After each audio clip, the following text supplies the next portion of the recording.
Galera, finalmente fui na Flea Fantasy, mais precisamente na segunda edição, que é o primeiro grande evento aqui de São Paulo, focado em literatura com o ângulo principal sendo justamente literatura de fantasia. Pois é, a gente tem vários tipos de feiras de livro, a grande Bienal do Livro, que tem vários estados, inclusive esse ano vai ter a de São Paulo de novo, né?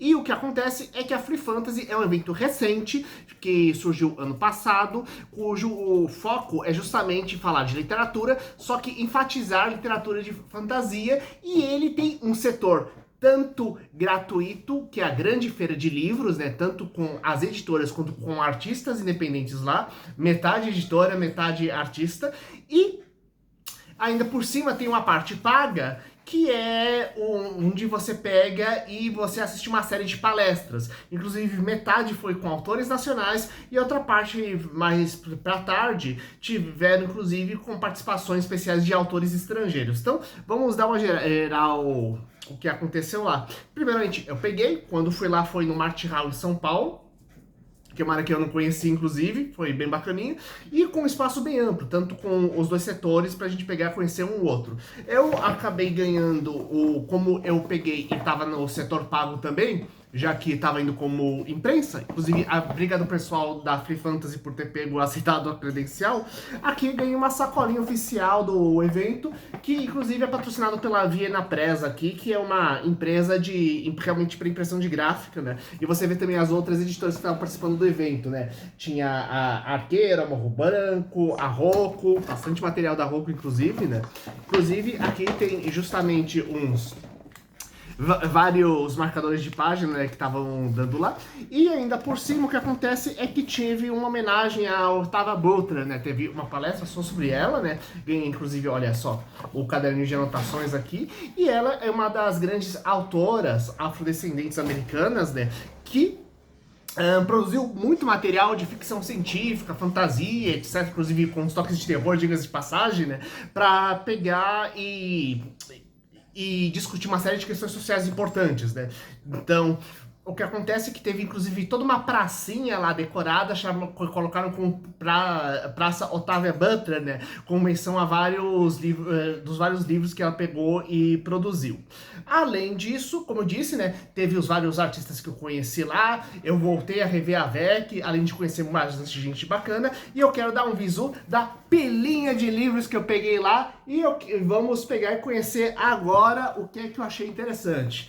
Em primeiro lugar, teve o Fábio Fernandes, artista que, inclusive, eu conheci inicialmente por ter feito a tradução do Neuromancer e outros materiais do William Gibson. E o que acontece? Comprei o livrinho aqui de A a Z, coisas que o escritor deveria saber, que são uma série de mini dicas, né? São 23 tópicos principais, na verdade um pouco mais, já que alguns tópicos têm mais de um material, diga-se de passagem, né, para pegar dicas de escrita, o que é ótimo pro livro que eu tô produzindo.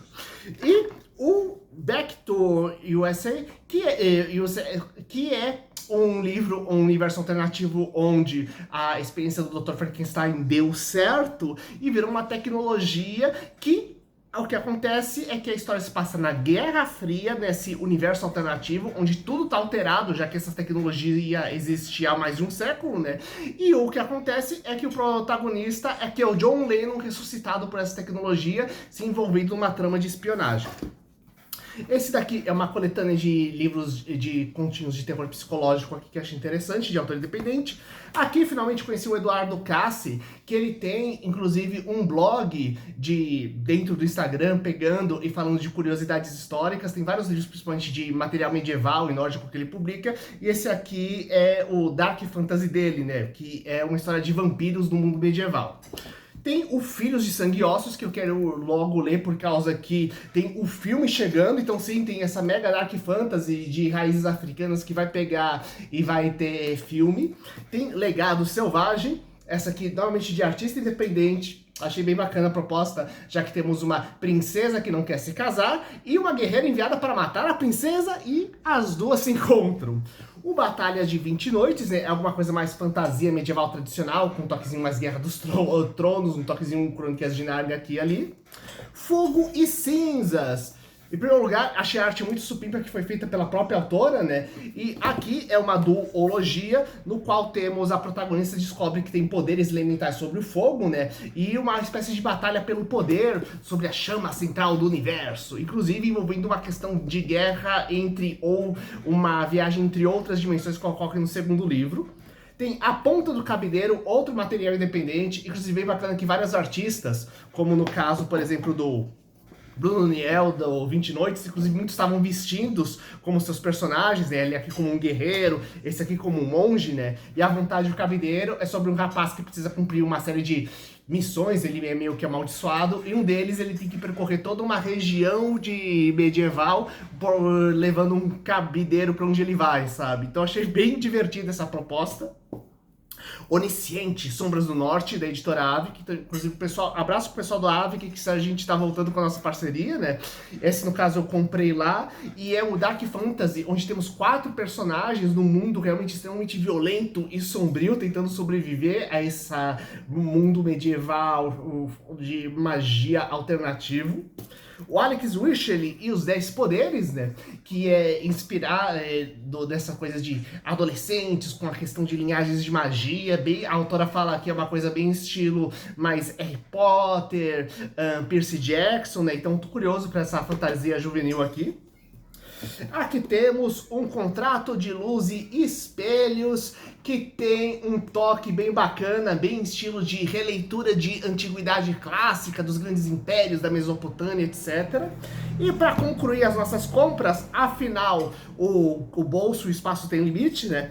Tem aqui da Camila Deus Dará, Ninho de Fogo, que originalmente foi publicado como uma trilogia e depois agora compilado num material completo, onde temos um reino onde as pessoas têm normalmente o poder de se transformar em dragões, exceto a protagonista, porque ela tem sangue de bruxa, então ela tem outra linha de poder capaz de ela se manifestar, né? Então, tô bem curioso, ainda mais eu adoro dragões, né? Preciso em algum momento falar de alguma história de dragões aqui no canal, então vai ser bom pegar e falar desse material. Isso aqui com certeza vai ser um mês bem produtivo quando eu pegar e ler essa belezinha. E é claro, só para completar, lembrando, estamos de volta com a parceria com a Avic e o material do mês de maio vai ser A Justiça Chama, uma fantasia urbana, galera. Então fiquem ligados que até o final do mês de maio a gente vai pegar e ter a resenha desse livro por aqui. Então, fora isso, teve as palestras, como eu falei, e nelas a gente teve tanto uma de produção de terror, o que mesmo, apesar de ser o foco em fantasia, a Dark Fantasy, ela bebe direto do terror para pegar e criar material, e número 2 é de literatura como um todo, com foco maior em fantasia e evento, né? Então, a gente teve sim a questão do terror sendo tratada lá, com um pessoal bem bacanudo, inclusive comentando, né, como o terror deixou de ser uma coisa mais a questão do inicialmente muito das raízes do século XIX, do medo do desconhecido, o medo do outro, né? E virando muito a discussão dos nossos medos internos e angústias internas, sabe? Tanto das questões sociais, quanto mesmo das nossas questões biológicas do dia a dia.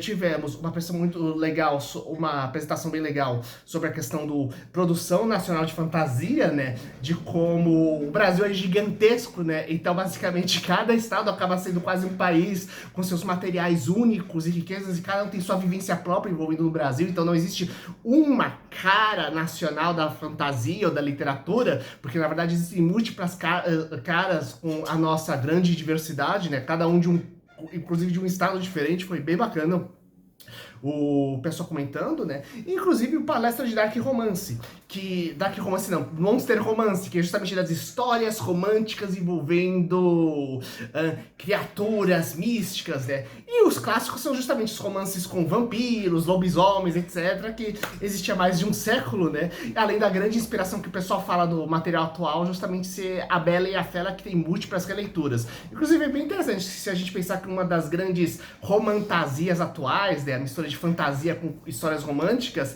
é a saga ACOTAR, que é uma releitura de A Bela e a Fera. E como falei, a segunda metade foi apresentando alguns autores internacionais, inclusive falando da Octavia Butler, né, que é falecida atualmente, e inclusive com alguns anúncios de lançamentos de alguns materiais novos que vão ser lançados aqui no Brasil, de traduções de materiais inéditos vindo pra cá. Então, no geral foi bacana o evento. Feliz que tem toda a parte dos livros para conhecer as editoras e os autores, as artistas lá. Tava todo free, de graça para o pessoal conhecer, né? E realmente quem quisesse se aprofundar tinha parte paga e as palestras realmente valendo a pena, sendo bem bacanudo. Então, aqui fica uma apresentação geral de como foi o evento. E eu quero saber quem já participou, quem tem vontade, quais outros eventos literários vocês estão aguardando aqui em São Paulo. Coloquem nos comentários, compartilhem com os amigos e até o próximo vídeo. Luiz do Monstros e Aventuras dando um abraço para todo mundo, galera!